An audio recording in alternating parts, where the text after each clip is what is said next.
மிகவும் பிரியமான சகோதர சகோதரிகளே, இந்த ஜூலை மாதத்திற்கான ஆண்டவருடைய வார்த்தையை நாம் இன்றைக்கு தியானிக்க இருக்கிறோம். ஒவ்வொரு மாதமும் மாதத்தில் முதல் நாளிலே நாம் ஆலயத்தில் கூடி வருகிறோம்.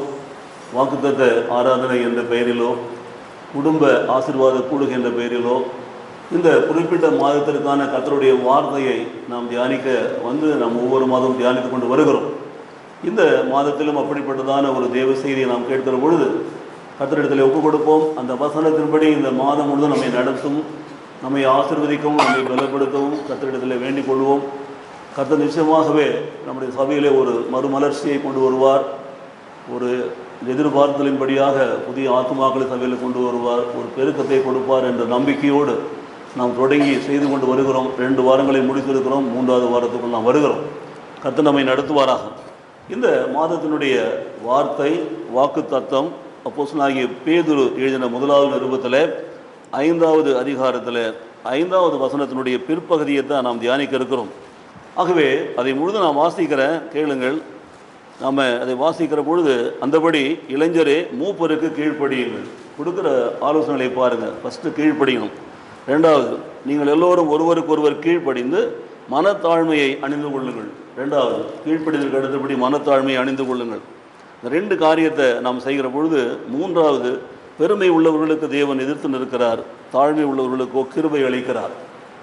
அப்போது வாக்கு தத்தம் என்று பார்த்தா பெருமை உள்ளவர்களுக்கு தேவன் எதிர்த்து நிற்கிறார், தாழ்மை உள்ளவர்களுக்கோ கிருபை அளிக்கிறார் என்று சொல்லி, வசனத்தை முழுவதும் பார்த்தா நாம் மூப்பர்களுக்கு நாம் கீழ்ப்படியணும், பெரியோர்களுக்கு கீழ்ப்படியணும், சபையில் இருக்கிற முக்கியமான அதிகாரிகளுக்கு நாம் கீழ்ப்படியணும் என்று சொல்லிட்டு ஒருவருக்கு ஒருவர் மனத்தாழ்மையை அணிந்து கொள்ளுங்கள் சொல்கிறார். இந்த வசனம் எல்லாமே கீழ்ப்படிதல் என்று சொன்னாலேயே தாழ்மையை கொடுக்கிறது.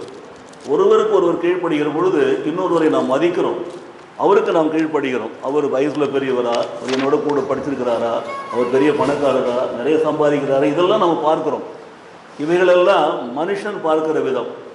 ஆனால் சபைக்குள்ளே வந்த பிற்பாடு ஆவிக்குரிய பிள்ளைகள், தேவனுடைய பிள்ளைகள், அவர்கள் அங்கே இருக்கிற மூப்பர்கள், வயதானவர்கள் அல்லது பொறுப்பாக கண்காணியாக இருக்கிறவர்கள், வயசு கம்மியாக இருக்கலாம், அவர்களுக்கு பொறுப்புகள் கொடுத்துருக்கலாம், அவர்கள் சொல்லுகிறபடி நாம் கீழ்ப்படியணும். அதுதான் வேதம் விரும்புகிற காரியம். அவர் ஐயோ சின்ன பையன், நான் பார்த்து பிறந்த பிள்ளை, இதெல்லாம் நம்ம வெளியில் பேசுகிற காரியங்கள், மாமிசமான காரியங்கள்.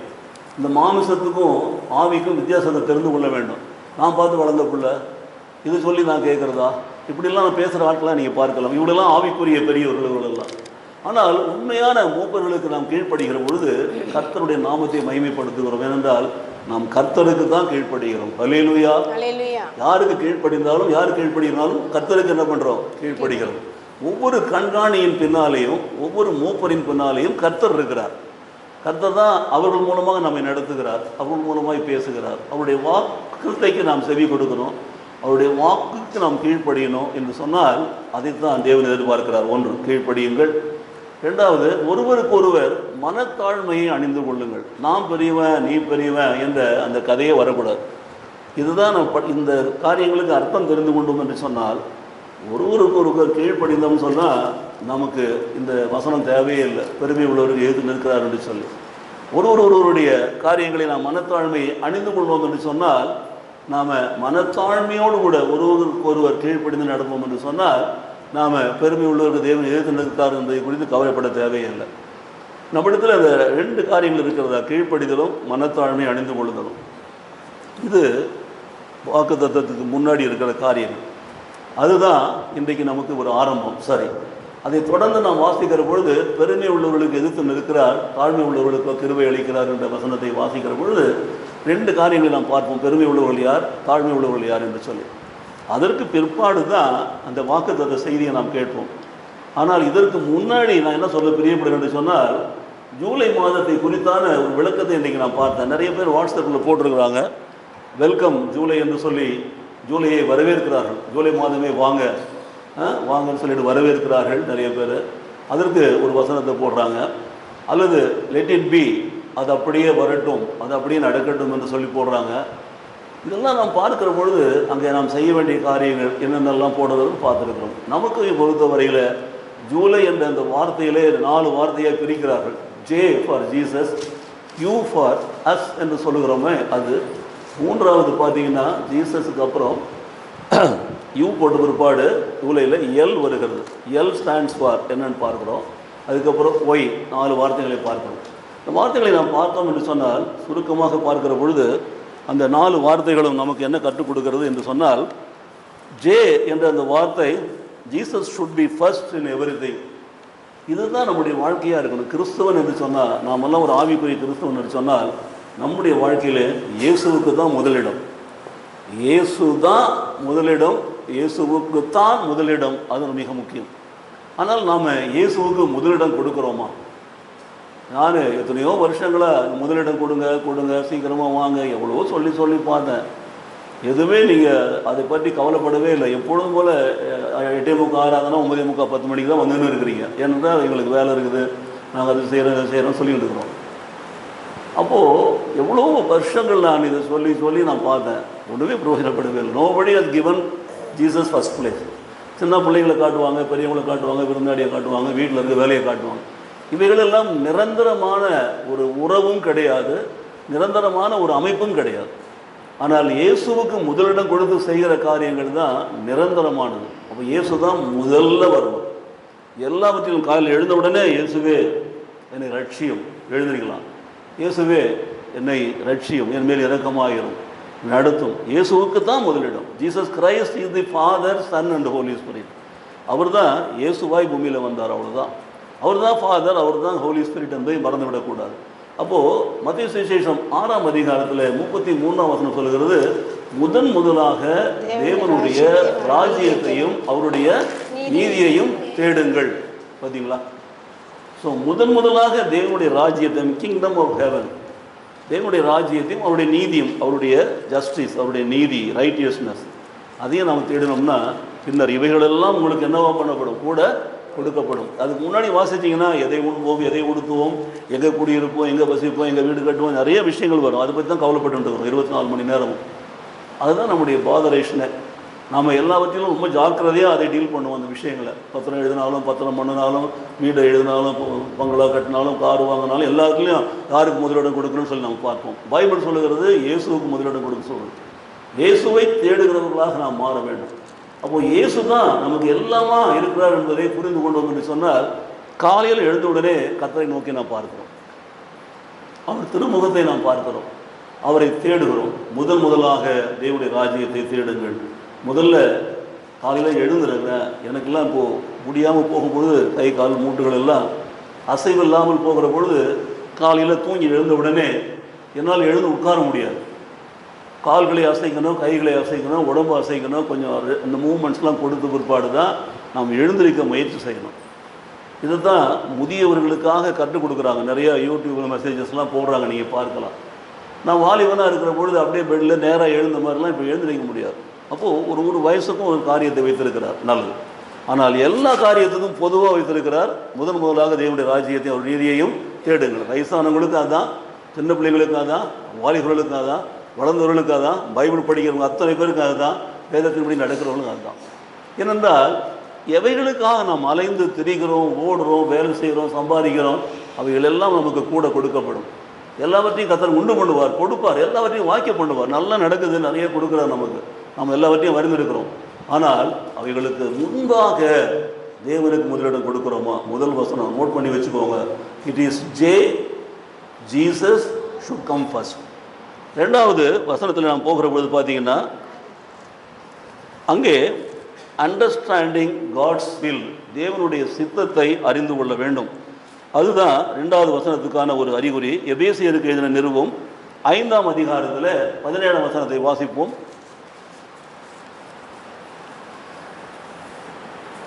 ஆகையால் நீங்கள் மதியற்றவர்களாய் இராமல் கர்த்தருடைய சித்தம் என்னதென்று உணர்ந்து கொள்ளுங்கள். கர்த்தருடைய சித்தம் என்னதென்று அறிகிறவர்களாய். ஆமாம். ஆக நம்முடைய வாழ்க்கையில் கர்த்தருடைய சித்தம் என்னதென்று அறிகிறது தான் நமக்கு மிக முக்கியம். காலையில் எழுந்த உடனே கர்த்தரை நோக்கி பார்க்கிறோம், ஆண்டவரே ஸ்தோத்திரம் சொல்கிறோம், நல்லது, துதிக்கிறோம். 2வது பாருங்கள், அவருடைய சித்தம் என்ன நம்முடைய வாழ்க்கையில், நாம் என்ன செய்யணும், எப்படி நடக்கணும், எப்படி வாழணும், எப்படி பேசணும், எப்படி கொடுக்கணும், எப்படி ஆராதிக்கணும், இதெல்லாவற்றுக்கும் நமக்கு ஒரு விளக்கத்தை கர்த்தர் கொடுக்குறார் பாருங்கள். Understand God's will in your life. உங்களுடைய வாழ்க்கையில் மூன்றாவது, let your light be shine, உன்னுடைய ஒளி மனிதர் முன்பாக ஒளிர கடவுள். மத்தேயு சுவிசேஷம் 5ஆம் அதிகாரத்தில் 16ஆம் வசனத்தை எடுத்து வாசியுங்கள். மத்தேயு 5:16, உங்கள் ஒளி மனிதர் முன்பாக ஒளிர்வதாக என்று போடப்பட்டிருக்கும். வாசிக்கலாமா? இவ்விதமாய் மனுஷர் உங்கள் நற்கிரியைகளை கண்டு பரலோகத்தில் இருக்கிற உங்கள் பிதாவை மகிமைப்படுத்தும்படி உங்கள் வெளிச்சம் அவர்கள் முன்பாக பிரகாசிக்க கடவது. பரலோகத்தில் இருக்கிற உங்கள் பிதாவை மகிமைப்படுத்தும்படி உங்கள் ஒளி மனிதர் முன் ஒளிர்வதாக. நம்முடைய வெளிச்சம் பிரகாசிக்க வேண்டும். நமக்கு தான் வெளிச்சம். அப்போது ஏஜ் ஆகும் பொழுது கண்ணு மறையுது, காது மறையுது, காது கேட்கல, சத்தம் கேட்கல, லைட்டு கம்மியாகிறது, எல்லாம் தெரிகிறது, பிரச்சனை தான். ஆனால் வெளிச்சம் உண்டாக கடவுதுன்னு சொல்லும்போது வெளிச்சம் உண்டாயிட்டு. ஆதியிலே முதல் வசனத்தை வாசிக்கிறோம், 1ஆவது அதிகாரத்தில், ஆதி ஆகமத்தில் 3ஆவது வசனத்தில். அந்த வெளிச்சத்தை தான் நாம் கொடுக்கணுங்கிறார். Let your light be shine before the man. உலகத்தில் தேவனை நாம் பார்க்கிறோம். பரலோகத்தில் இருக்கிற பிதாவை மகிமைப்படுத்தும்படி உங்கள் ஒளி மனிதர் முன்பாக ஒளிர கடவுது. You are the light to the people. நீங்கள் தேவனுக்கு வெளிச்சமாக இருக்கிறது போல மனுஷர் எல்லாருக்கும் வெளிச்சமாக இருக்க வேண்டும்.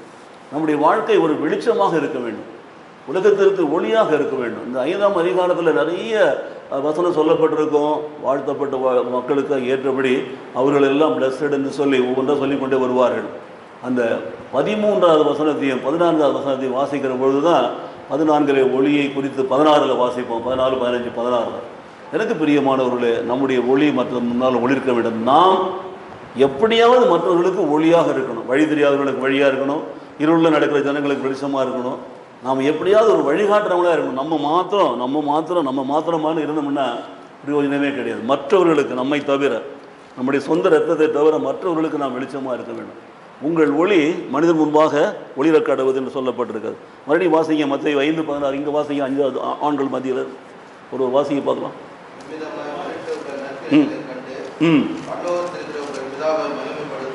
பிதாவை மகிமைப்படுத்தும்படி உங்கள் வெளிச்சம் அவர்கள் முன்பாக பிரகாசிக்க கடவுள். 4வது கடைசியாக போகிற, yield your plans to God. உன்னுடைய திட்டங்களை எல்லாம் தேவனுக்கு தெரியப்படுத்துங்கள். நமக்கு நிறைய திட்டம் இருக்கலாம், நிறைய பிளான் இருக்கலாம். வீடு கட்டுறது, கல்யாணம் பண்ணுறது, நிறைய விஷயங்கள் இருக்கலாம்.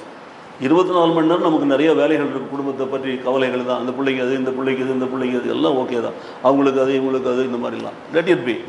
ஆனால் எல்லாவற்றுக்கும் மேலாக உங்களுடைய எல்லா திட்டங்களையும் நீங்கள் தேவனுக்கு தெரியப்படுத்தணும். You must inform him. அவருக்கு நீங்கள் சொல்லணும். நீதிமொழிகள் 16ஆம் அதிகாரத்தில் 3ஆம் வசனத்தை எடுத்து வாசிப்போம்.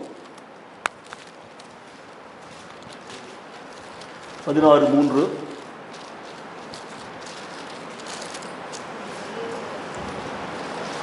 உன் செய்கைகளை கர்த்தருக்கு ஒப்புவி, அப்பொழுது உன் யோசனைகள் உறுதிப்படும். வாசிங்க மறுபடியும். உன் செய்கைகளை கர்த்தருக்கு ஒப்புவி, அப்பொழுது உன் யோசனைகள் உறுதிப்படும். அப்போ உன்னுடைய யோசனைகள் உறுதிப்படும். உன்னுடைய வழிகளை கர்த்தருக்கு ஒப்புக்கொடு. உன்னுடைய காரியங்களை, நமக்கு எது ஒரு வாக்குத்தத்தமாக கொடுக்கப்பட்டது நம்முடைய வாழ்க்கையில் அந்த வசனம். அந்த வாக்குத்தத்தத்தை நாம் நினைத்து கொள்ளலாம். ஆகவே நம்முடைய திட்டங்களை, நம்முடைய பிளான் எல்லாவற்றையும், நம்முடைய செய்ய வேண்டிய காரியங்கள் எல்லாம் ஆண்டவரிடத்தில் ஒப்புக்கொடு. அப்பொழுது நம்முடைய யோசனைகள், நாம் எதை யோசிக்கிறோம், எதை திட்டமிடுகிறோம், அவைகள் எல்லாம் கர்த்தர் உறுதிப்படுத்துவார். அப்போது நம்முடைய பிளானுக்கு முன்னாடி நமக்கு யோசனை வரும் பாருங்கள்.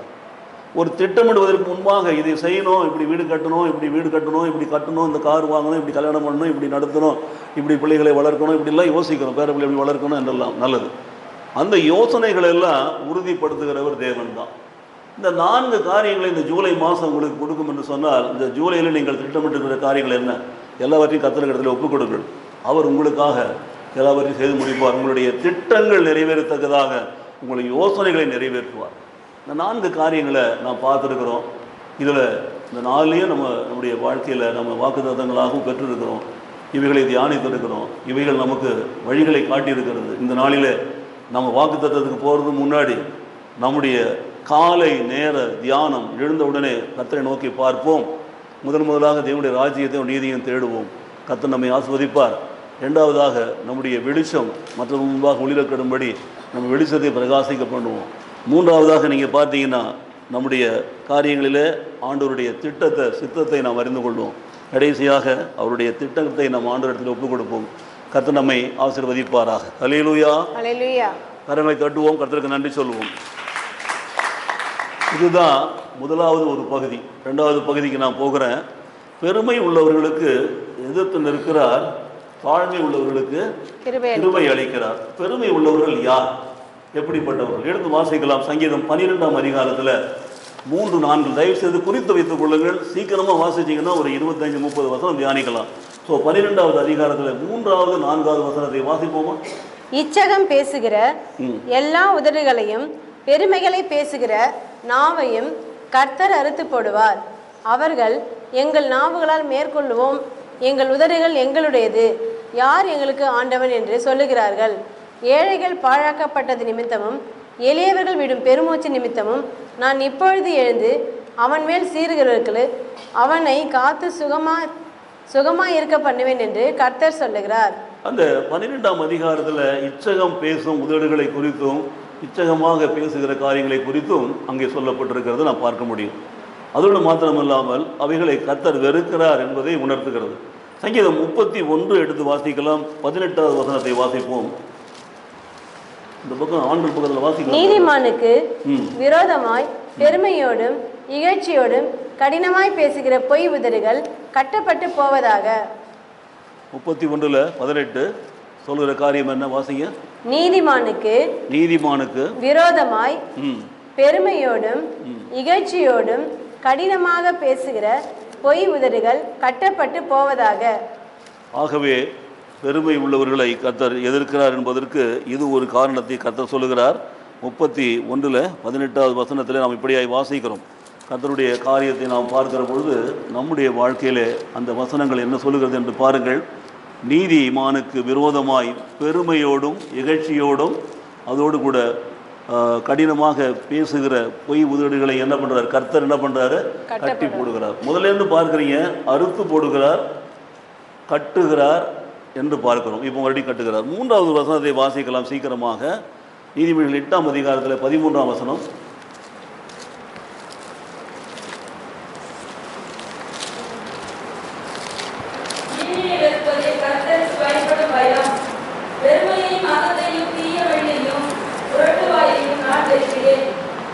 நான்காவது ஒரு வசனத்தை வாசிங்க. பிரசங்கியின் புஸ்தகம் 7வது அதிகாரத்தில் 8வது வசனம்.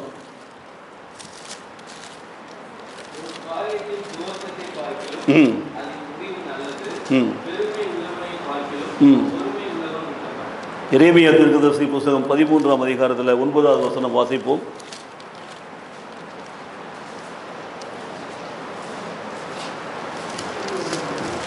எரேமியா 13:9. இப்படியே நான் யூதாவுடைய பெருமையையும் எருசலேமுடைய மிகுந்த பெருமையையும் கெட்டுப்போக பண்ணுவேன். மார்க் சுவிசேஷம் 7ஆம் அதிகாரத்தில் 21-22 வசனங்களை வாசிப்போம்.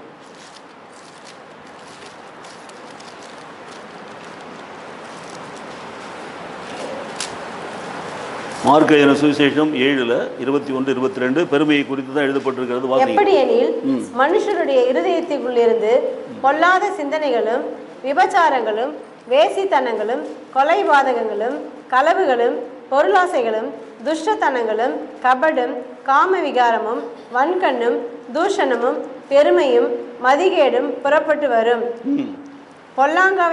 பொல்லாங்கானவைகளாகிய இவைகளெல்லாம் உள்ளத்திலிருந்து புறப்பட்டு மனுஷனை தீட்டுப்படுத்தும் என்றார். இது எல்லாமே பெருமையின் காரியங்கள். பிலிப்பியருக்கு நிருபம் 2ஆம் அதிகாரத்தில் 3ஆம் வசனத்தை வாசிப்போம். ஒன்றையும் வாதினாலாவது வீண் பெருமையினாலாவது செய்யாமல் மனத்தாழ்மையினாலே ஒருவரையொருவர் தங்களிலும் மேன்மையானவர்களாக எண்ண கடவீர்கள். யாக்கோபு நிருபம் 3ஆம் அதிகாரத்தில் 5ஆம் வசனத்தை வாசிப்போம்.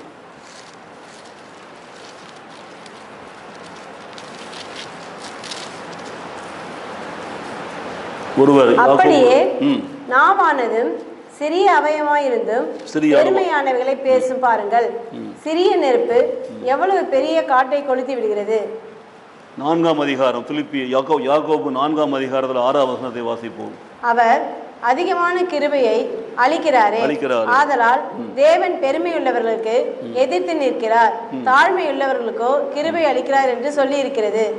1 யோவான் 2ஆம் அதிகாரம் 16ஆம் வசனம் வாசிப்போம்.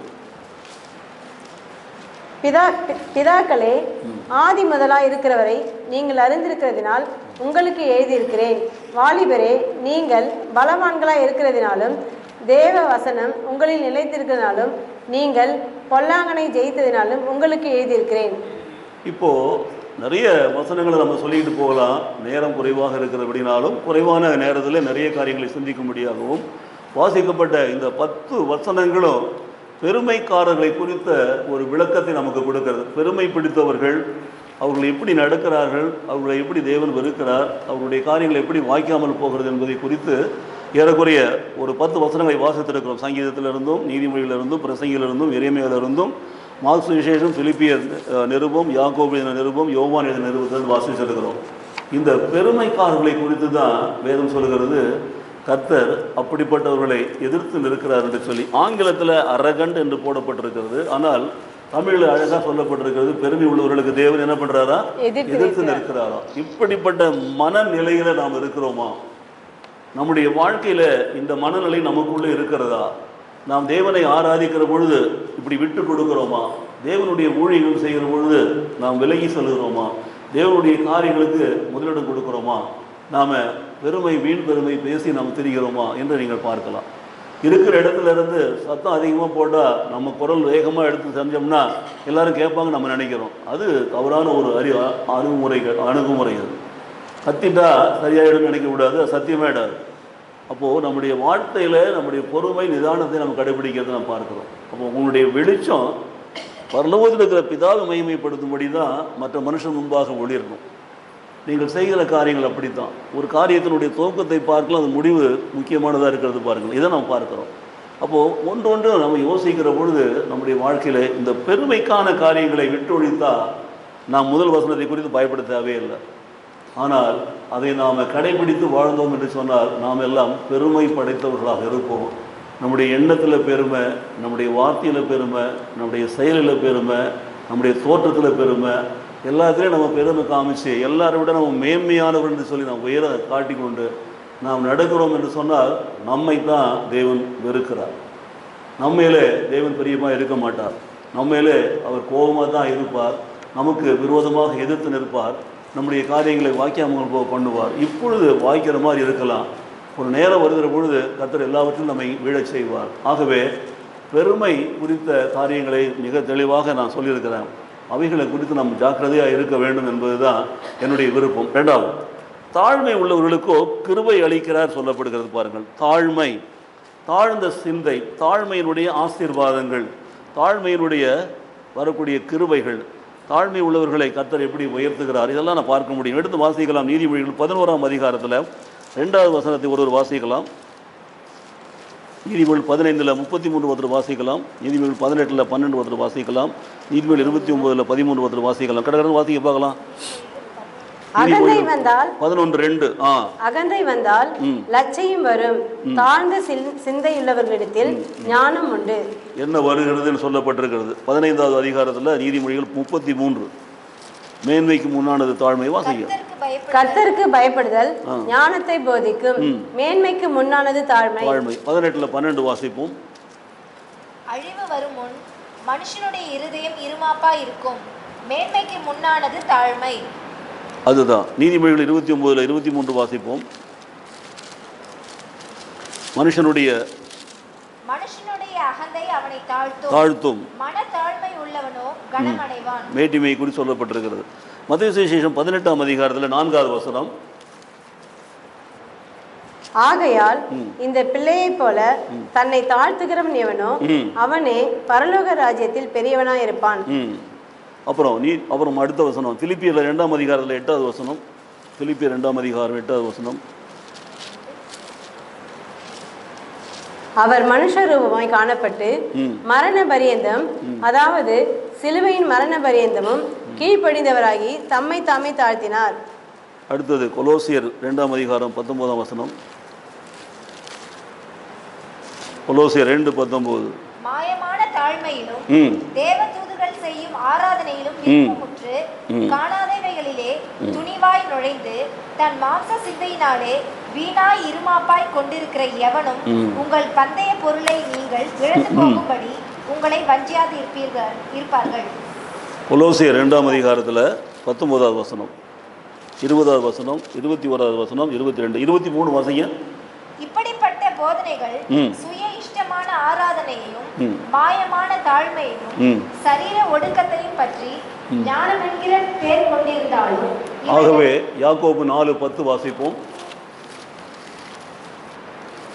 கர்த்தருக்கு முன்பாக தாழ்மைப்படுங்கள், அப்பொழுது அவர் உங்களை உயர்த்துவார். எனக்கு பிரியமானவர்களே, பெருமைக்காரர்கள் யாருன்னு பார்த்துட்டோம். கர்த்தருடைய அளவுகோல் அவர்களுக்கு எப்படிப்பட்டது என்று சொல்லி தாழ்மை உள்ளவர்களை குறித்து சில வசனங்களை வாசித்தோம். தாழ்மைக்கு எப்படிப்பட்ட மேட்டுமையை கொடுக்கிறார் நான் பார்ப்போம்.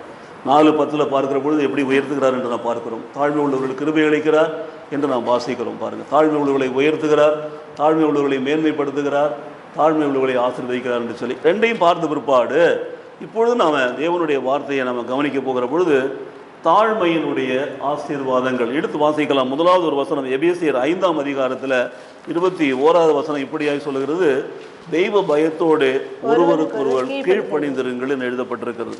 ஸோ கீழ்ப்படிதல் தான் மிக முக்கியம். ஒபீடியன்ஸ் டு ஒன் அனதர் கொடுக்கப்பட்ட 1 பேதுரு 5ஆம் அதிகாரத்தில் 5ஆம் வசனத்தில் பார்த்தீங்கன்னா, ஆதலால் மூப்பர்களுக்கு கீழ்ப்படியுங்கள், நீங்கள் ஒருவருக்கு ஒருவர் மனத்தாழ்மையை அணிந்து கொள்ளுங்கள் என்று சொல்லப்பட்டிருக்கிறது.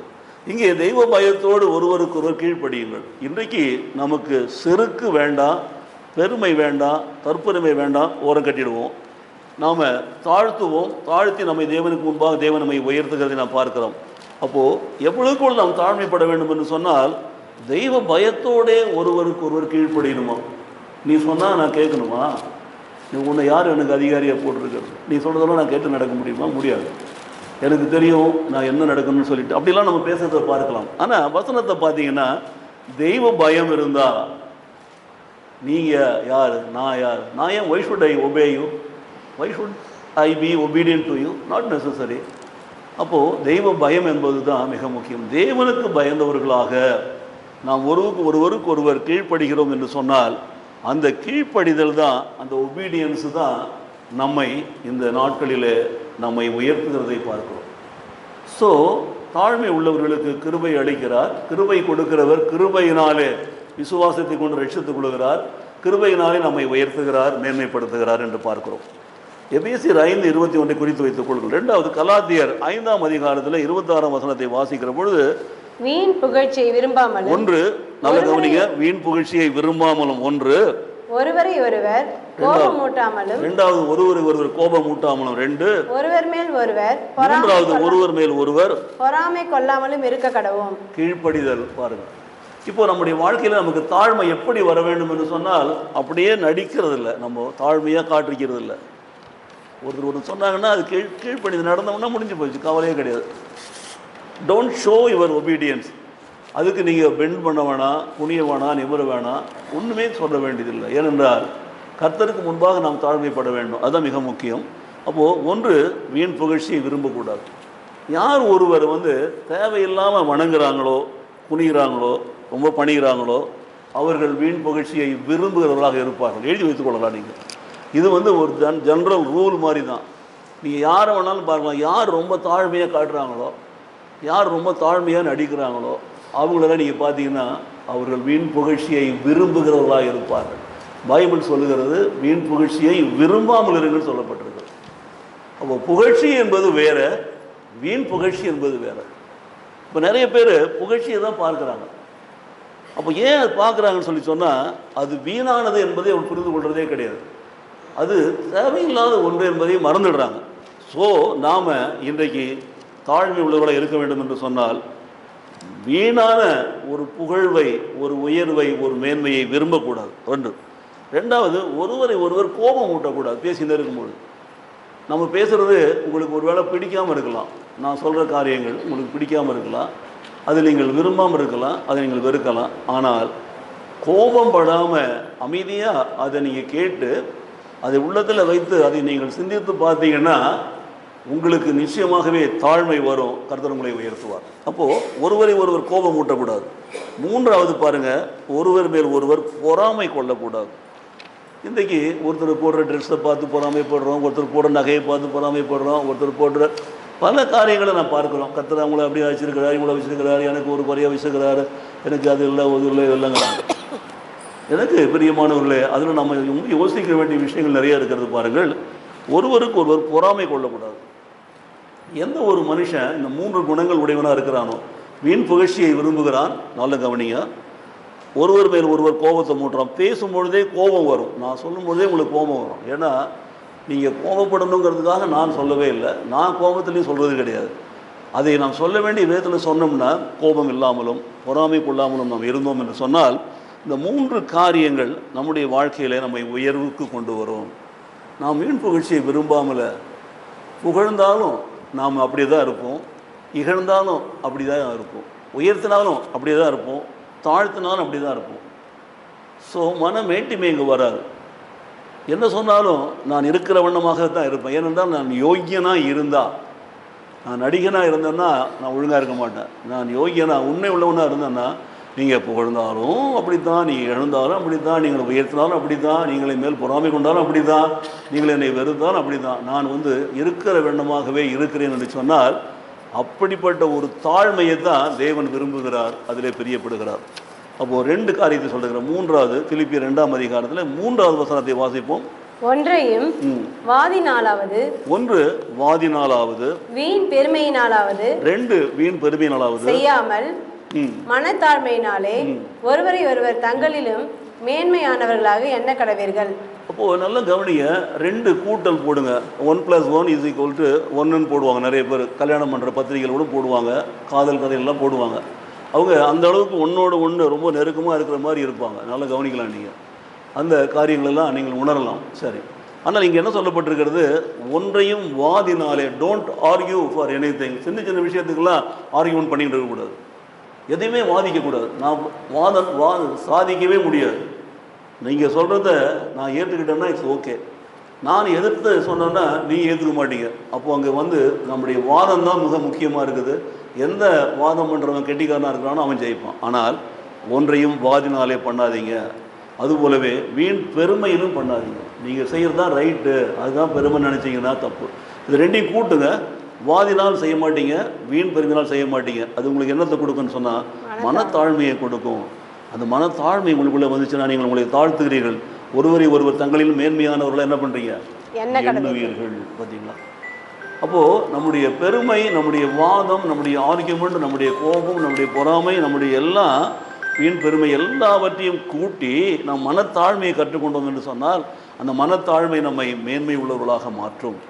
4வது ஒரு காரியத்தை வாசிக்கலாம். யாக்கோபு நிருபம் 3ஆம் அதிகாரத்தில் 14ஆம் வசனம்.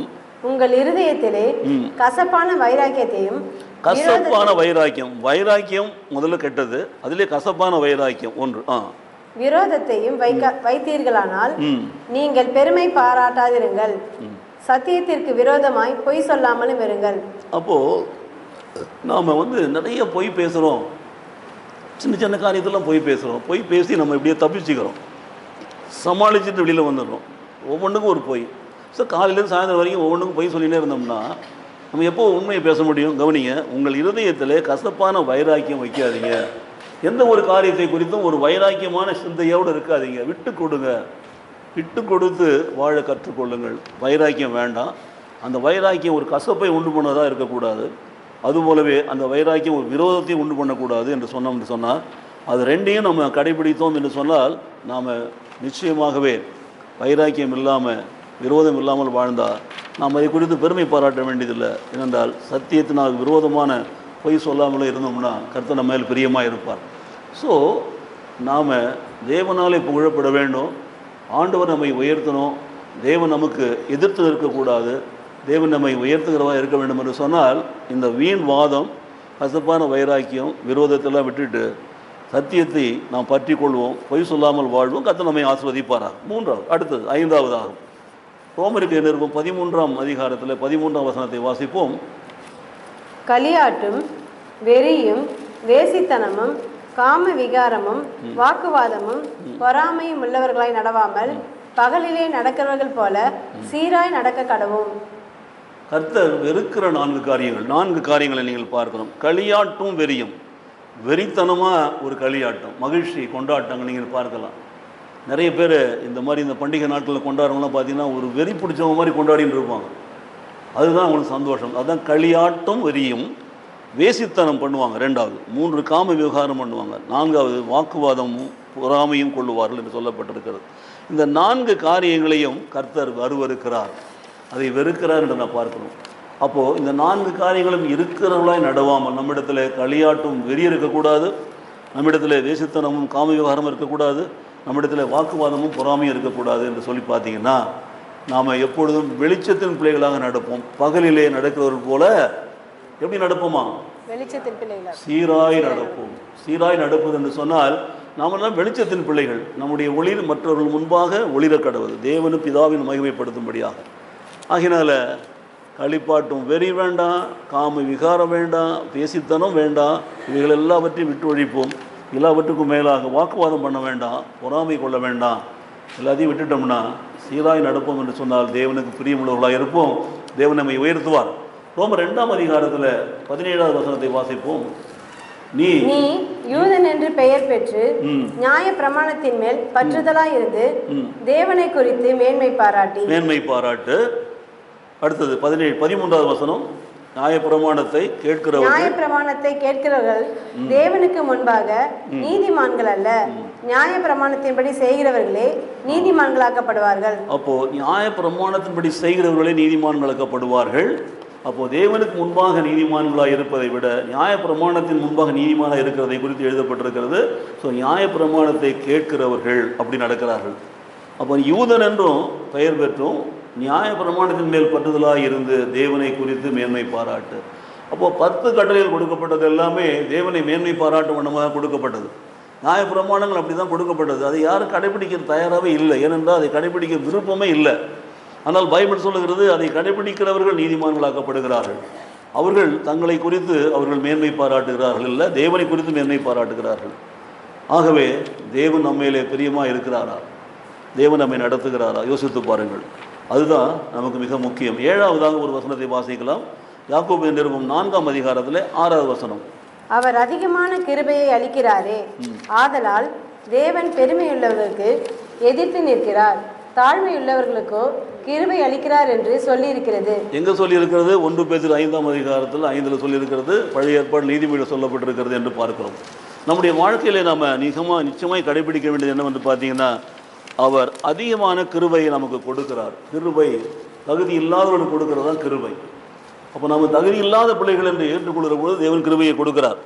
ஆதலால் தேவன் பெருமை உள்ளவர்களுக்கு எதிர்த்து நிற்கிறார், தாழ்மை உள்ளவர்களுக்கோ கிருபையை அளிக்கிறார்.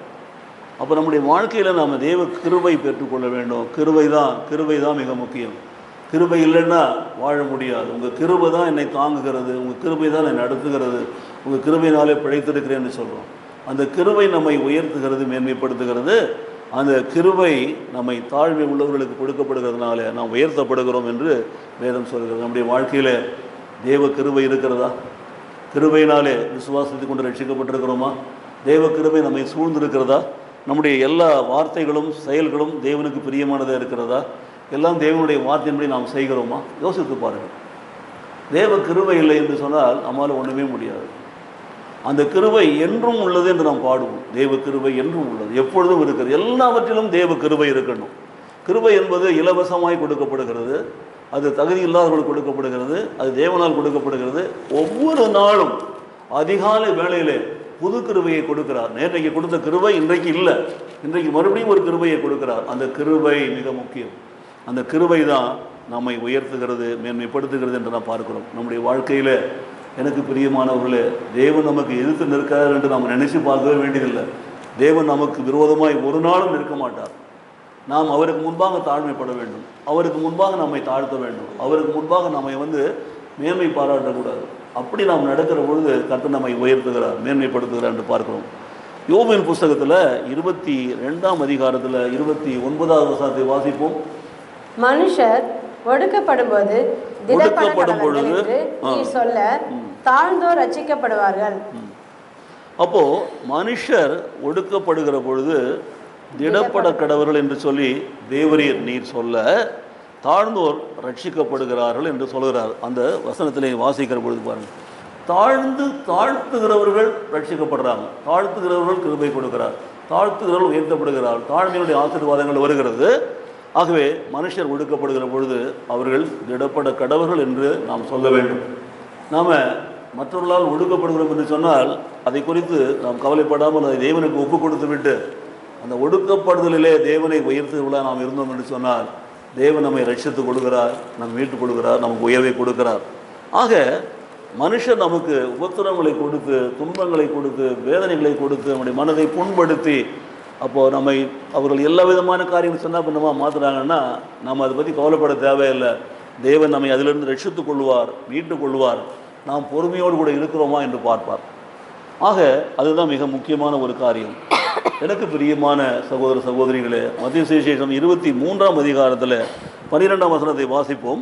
தன்னை உயர்த்துகிறவன் தாழ்த்தப்படுவான், தன்னை தாழ்த்துகிறவன் உயர்த்தப்படுவான். இந்த வசனம் நம்ம எல்லாருக்கும் தெரியும். தெரியுமா தெரியாதா? தெரியும். படிக்கிறோமா படிக்கிறது இல்லையா? என்ன சொல்லப்பட்டிருக்கிறது? யாரெல்லாம் தங்களை தாங்களே உயர்த்துக்கிறாங்களோ அவங்க என்ன பண்ணுவாங்களாம்? தாழ்த்தப்படுவார்கள். இது வசனத்தை நல்லா நம்ம கேட்டிருக்கிறோம், நிறைய பிரசங்கங்களையும் கேட்டிருக்கிறோம். ஆனால் நம்மை நாமே உயர்த்துகிறவர்களாக இருக்கிறோமா? நம்மை நாமே உயர்த்துகிறவர்களாக இருந்தோம் என்று சொன்னால் எல்லார் முன்னாலேயும் அவர் நம்மை தாழ்மைப்படுத்துவார். அப்போது நல்லா கவனிக்கணும். ஏன்னு சொன்னால் கர்த்தர் நம்மை தாழ்மைப்படுத்துகிற பொழுது அவர் நம்மை உயர்த்துவதற்காகத்தான். ஆனால் ஒரு மனுஷன் தன்னைத்தானே உயர்த்துகிறான் என்று சொன்னால் அவன் தாழ்மைப்படுவான். எல்லாரும் முன்னாலேயும் தாழ்மைப்படுத்துவார். ஒரு மனுஷனை டீக்ரேட் பண்ணிடுவார். அவர் கிரேடிங் தான். So God can do that, he will do it. அது முக்கியம் கிடையாது. தன்னை தாழ்த்துகிறவன் என்ன பண்ணுறார்? கர்த்தர் உயர்த்துகிறார். நாம் தாழ்ச்சி என்று சொன்னால் நாம் புரிந்து கொள்ள வேண்டும். நம்முடைய கருத்தை முக்கியப்படுத்தக்கூடாது. நம்முடைய கருத்து நியாயமானதாக இருக்கலாம், அதை முக்கியப்படுத்தக்கூடாது. அதை பொறுமையோடு கூட நம்ம சொல்லணும். நம்முடைய கொள்கைகள் நீதியாக இருக்கலாம், நேர்மையாக இருக்கலாம், அதை பெருமையாக நம்ம சொல்லிக்கொள்ளக்கூடாது. அங்கே நம்ம தாழ்மைப்படணும். ஏன்னு கேட்டிங்கன்னா நம்முடைய தாழ்மை தான் நம்முடைய காரியத்திற்கும் நம்முடைய கொள்கைக்கும் மதிப்பை கொடுக்கறது, மரியாதையை கொடுக்கறது, நம்மை உயர்த்துகிறது. யாரெல்லாம் தங்களை தாங்களே உயர்த்துகிறாங்களோ அவங்க தாழ்த்தப்படுவாங்க. நிறைய பேர் நான் சொல்லியிருக்கிறேன், நீங்கள் எல்லாம் செய்யணும், முன்னாடி நின்று செய்யணும். எல்லோரும் 40 பேர் முன்னாடி வந்து நின்று செய்யணும்னா கஷ்டம். இப்போ சகோதரர் மிக அருமையாக ஒரு டைம் லெவல் போட்டிருக்கிறாரு. ஒரு லிஸ்ட்லையும் பார்த்தீங்கன்னா ஏறக்குறைய ஒரு 15 பேராவது பயன்படுறாங்க. நல்லது தான். அப்போது ஏன் அப்படின்னு சொன்னால் எல்லாரும் பகிர்ந்து கொள்கிற பொழுது எல்லாவற்றையும் செய்து கொள்ள முடியும். ஆனால் அதை கொடுக்காமல் நம்மளே எல்லாம் செய்யணும்னு நினச்சோம்னா தான் அங்கே தகராறு வருகிறது. பாருங்கள், காரணம் என்னவென்று சொன்னால் நாம் நேரம் கடைபிடிக்கிறோம், நம்ம நேரத்துக்குள்ளே முடிக்கணும்னு சொல்லிட்டு நம்ம செய்கிறோம் அப்படின்னு நினைக்கிறோம். நேரத்தையும் கடைபிடிக்க முடியும், குறிப்பிட்ட நேரத்துக்கு மேலே போகக்கூடாது. அதை செய்யாமல் நான் உங்களுக்கு 15 நிமிஷம் கொடுத்தா 20 நிமிஷம் பேசிக்கிட்டு இருந்தீங்கன்னா, நீங்கள் ஒருத்தர் 5 நிமிஷம் திருண்டிங்கன்னா அன்றைக்கி வரக்கூடிய 15 பேர் 5 நிமிஷம் திருடினா 1.25 மணி நேரம் லேட் ஆகிடும். இது ஒரு ஃபூல்ஸ் ப்ரூஃப்.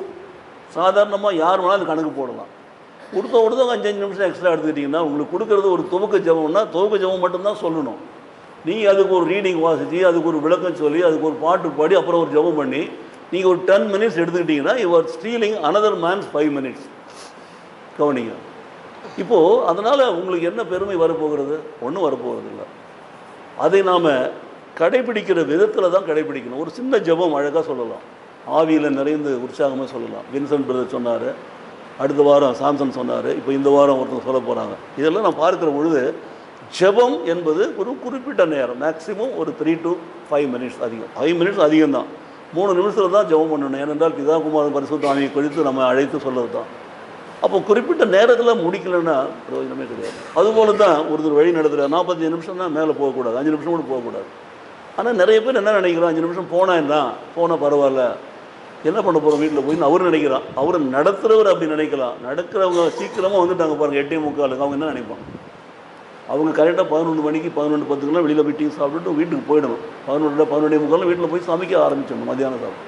இதற்காக தான் இந்த அரேஞ்ச்மெண்ட் பண்ணியிருக்கிறோம். அப்போது தன்னைத்தானே உயர்த்துகிறவன் தாழ்த்தப்படுவான், தன்னை தாழ்த்துகிறவன் உயர்த்தப்படுவான். குறிப்பிட்ட நேரத்தில் குறிப்பிட்ட வேலையை நாம் செய்யணும், குறிப்பிட்ட காரியத்தை குறிப்பிட்ட நேரத்தில் முடிக்கணும். ஏதோ ஒன்று சொன்னோம்னா செய்யணும். அப்போது நாராக நம்ம லேட்டாக போகிறதுனால தான் நமக்கு பெருமை வருது நம்ம நினச்சோம்னா நோ பெருமை வரப்போகிறது கிடையாது, கெட்ட பேர் தான் வரும். ரொம்ப ஜாக்கிரதையாக நம்ம இருக்கணும் பாருங்கள். அதனால் நம்மை உயர்த்தவே கூடாது, நம்மை தாழ்த்துவோம், கர்த்தர் நம்மை உயர்த்துவார். அடுத்ததாக ஒரு வசனத்தை வாசிக்கலாம். லூக்கா சுவிசேஷம் 1 அதிகாரத்தில் 52வது வசனத்தை வாசிப்போம். பலவான்களை ஆசனங்களில் இருந்து தள்ளி தாழ்மையானவர்களை உயர்த்தினார்.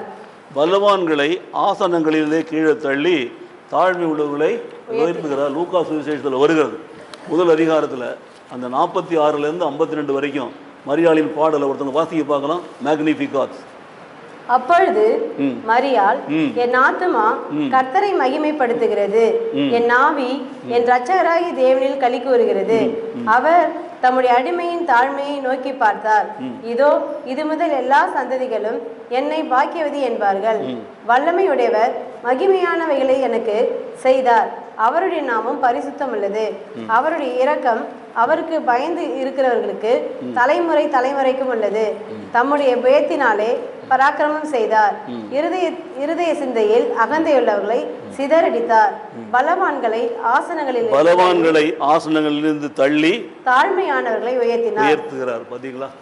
அங்க அந்த 10 வசனத்துல சொல்லக்கூடிய காரியங்களை நீங்க பார்க்கலாம். மரியாளுக்கு கிடைத்த பாக்கியம் தான். இது முறைக்கொண்டு எல்லா தலைவர்களும் என்னை பேருடையாள் பாக்கியவதி என்று அழைக்குமேன்னு சொல்றாங்க பாருங்க.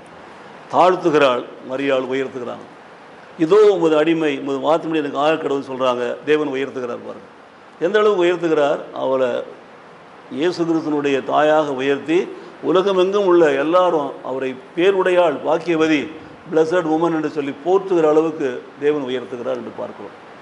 அப்போது தேவனுக்கு விரோதமான காரியம்தான். ஆனால் அதை முதல்ல சொல்லும்போது, ஐயோ இது எப்படி ஆகும், நான் எப்படி செய்ய முடியும், நான் ஏற்கனவே நியமிக்கப்பட்டிருக்கிறேன் யோசேப்புக்கு, அந்த ஒரு வருடம் வெயிட்டிங் பீரியட் நான் இருக்கிறேன், இப்போது நான் அதை எப்படி ஏற்றுக்கொள்ள முடியும்னு சொல்லி சொன்னான். ஆனால் தேவன் அதை செய்வார், தேவன் அதை அருள் செய்வார்னு சொன்ன உடனே நம்முடைய வார்த்தை எனக்கு கடவுள் சொல்கிறாங்க. தேவனால் கூடாத காரியம் ஒன்றுமே இல்லை. நம்ம புரிந்து கொள்ள வேண்டிய காரியம். பலவான்களை கீழே தள்ளுறார், ஆசனங்களை விட்டு கீழே தள்ளிட்டு தாழ்மைகளை உயர்த்துகிறார், ஆசனத்தில் உட்கார வைக்கிறார். தேவன் தான் நம்மை உயர்த்துகிறார் என்பதை நல்லா புரிந்து கொள்ள வேண்டும். மரியாள் வாழ்க்கையில், எலிசபெத்துக்கும் அதே மாதிரி தான். அவளுடைய வாழ்க்கையில் மரியாள் போய் பணிபடை செய்கிறாள். அவளை போய் அவங்க பார்க்குற பொழுது இவளுடைய வயிற்றில் இருக்கிற குழந்தை துள்ளினது என்று சொல்லி வேதத்தில் எழுதி வைக்கப்பட்டிருக்கிறது. இவைகளெல்லாம் பார்க்கிற பொழுது தேவனுடைய சித்தம் வெளிப்படுகிறது பாருங்கள்.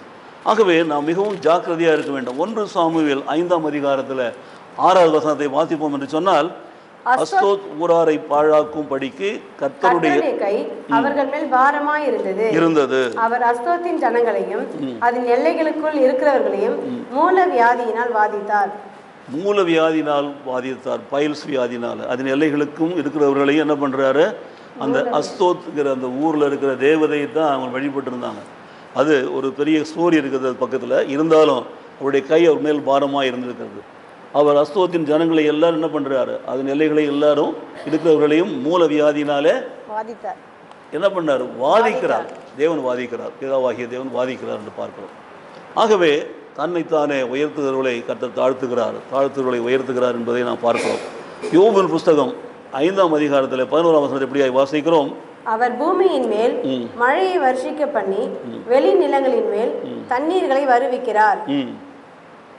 அவர் பூமியின் மேல் மழையை வருஷிக்க பண்ணி வெளி நிலங்களின் மேலே தண்ணீர்களை வரவழைக்கிறார் சொல்லப்பட்டிருக்கிறது. தேவன் தான் மழையை அனுமதிக்கிறார், மழையை உண்டு பண்ணுகிறார், வெள்ளத்தை உண்டு பண்ணுகிறார் என்று பார்க்கிறோம்.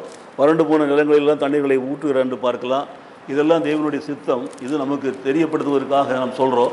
அவர் பூமியின் மேலே மழையை வருஷிக்க பண்ணுகிற ஒரு தேவன் தான், உயர்த்துகிற ஒரு தேவன் தான், தாழ்த்துகிற தேவன் தான், அவர்களை விரோதிக்கிறவன் தேவன் தான். ஆகவே இந்த சத்தியத்தை நாம் அறிந்து கொள்வோம். கடைசியாக ஒரு வசனத்தை சொல்லி நான் முடிக்க போகிறேன். 113வது சங்கீதத்தில் 6வது வசனம், அவர் வானத்திலும் பூமியிலும் உள்ளவைகளை பார்க்கும்படி தம்மை தாழ்த்துகிறார். நல்ல கவனிங்க. இப்போ யாரு கடைசியில் யார் தாழ்த்துகிறதா? வசனத்தை படிங்க, ஒழுங்கா படிங்க. அவர் வானத்திலும் பூமியிலும் உள்ளவைகளை பார்க்கும்படி தம்மை தாழ்த்துகிறார். எங்க இருக்கிறார்? பரலோகத்தில் வீட்டில் இருக்கிறவர் பூமியில் உள்ளவர்களெல்லாம் காணும்படி அவர் பரலோகத்திலிருந்து கீழே நம்மை தாழ்த்தி கொண்டு வந்து கீழே இருக்கிறவர்களை பார்க்கிறார். பாருங்க, நாம நம்மை தாழ்த்தினா நம்மை உயர்த்துகிறார் என்று பார்க்கிறோம். அவர் உயர்த்துகிறவனை தாழ்த்துகிறத பார்க்கிறோம். தேவன் நம்ம எல்லாரையும் கவனிக்கும்படி, யாரெல்லாம் தங்களை தாழ்த்துகிறார்களோ அவளை உயர்த்தும்படி மேலே உயரத்தில் வானத்தில் இருக்கிற தேவன் பூமியில் இருக்கிறவர்களை கீழே குனிந்து தாழ்த்தி பார்க்கிறார். அவருடைய தாழ்மை தான் மிக முக்கியம். தேவன் தம்மை தாழ்த்துகிறார் நம்மை உயர்த்தும்படி. தேவன் நமக்கு கிருபை கொடுக்கிறார் நம்மை மேன்மை காணும்படி. தேவன் நம்மை ஆசீர்வதிக்கிறார் நம்முடைய வாழ்க்கையில் நன்மைகளை பெற்றுக்கொள்ளும்படி. ஆகவே தேவன் பெருமை உள்ளவர்களுக்கு எதிர்த்து நிற்கிறார் என்ற வசனத்தை அப்படியே விட்டுடுங்க, தூக்கி போட்டுவிடுங்க. அது நமக்கு வேண்டியதே இல்லை.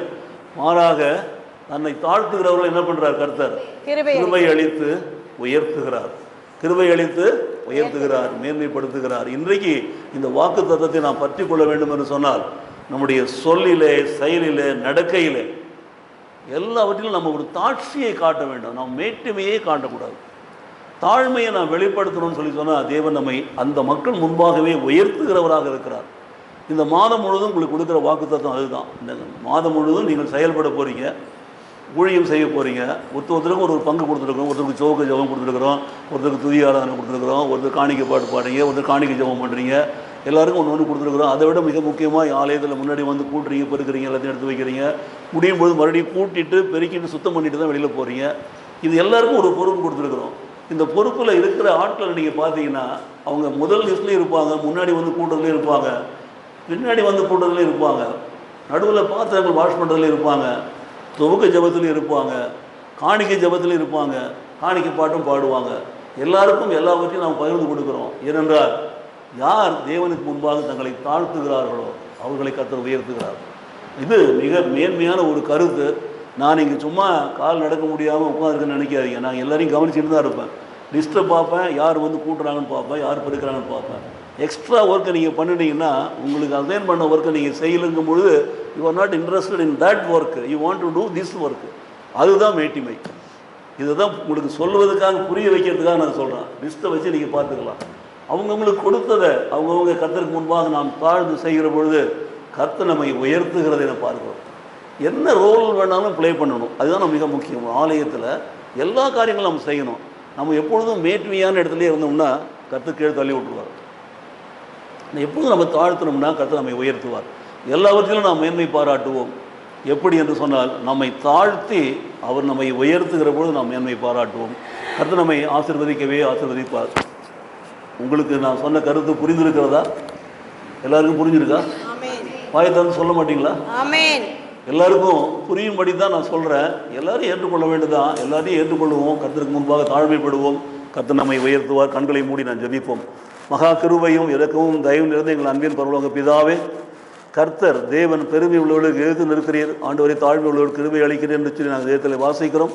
அதற்கு முன்பாக மூப்பர்களுக்கு கீழ்ப்படியும் நாங்கள் ஒருவரை ஒருவர் ஆண்டவரே மனத்தாழ்மையோடு கூட ஒருவரை ஏற்றுக்கொள்ளும்படியாகவும் எங்களை நாங்கள் ஒப்புக் கொடுத்து நாங்கள் ஜெபிக்கிறோம். சுவாமி, உங்களுடைய கருத்தில் ஒப்புக் கொடுக்கிறோம். இந்த நாள் முதற்கொண்டு ஜூலை 1ஆம் தேதி தொடங்கி 31ஆம் தேதி நடுவில் ஆலயத்தில் நடக்கிற எல்லா ஆலய கூடுகளிலும் எங்களுடைய பணியை நாங்கள் செய்தும் நாமத்தை மகிமைப்படுத்தவும், எங்களை தாழ்த்தி ஒப்புக் கொடுத்து எங்களை நீர் உயர்த்தவும் நாங்கள் ஒப்புக் கொடுத்து ஜெபிக்கிறோம்.